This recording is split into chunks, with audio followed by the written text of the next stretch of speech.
there's not any way to get in a lodge unless you're a member. You know, you can either show your dues card, you know, that you're a member, or you can be tried by a brother in the lodge to see if you know your work.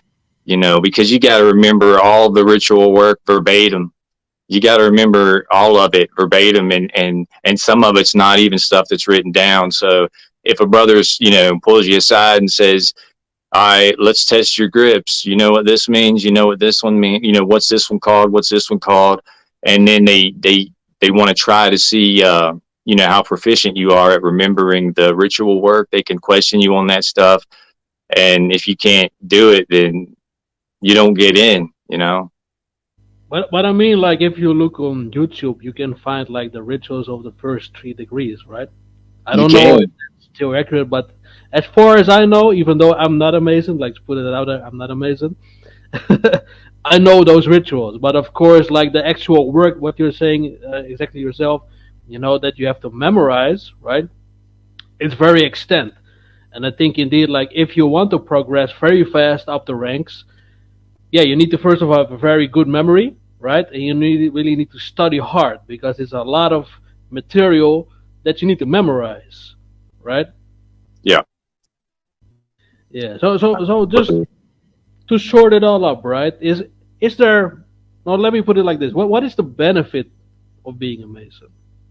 I'm not trying to sell Freemasonry to the world, but just you as a Mason yourself, you know, what's your personal view on the benefits of being a Mason?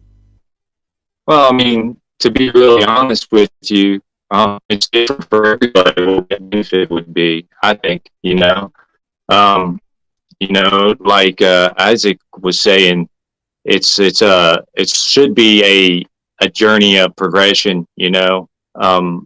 And really, hopefully it would be a stepping stone for that person.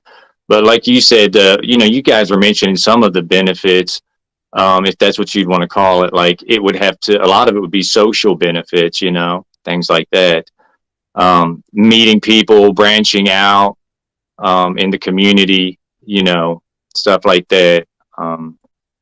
But it depends. I mean, so many people join for different reasons, you know. I hate to sound boring about it, but that's really all it is because Freemasonry is not this thing people try to get out to be, you know. A lot of the members, they could care less about the deep meanings of things, you know. They're there to fellowship and to have some green beans and play cards, and they just want to, you know, go upstairs or wherever their lodge is and do some ritual work and try to keep the lodge alive, you know. I mean, that's just the honest part of it, you know. I mean,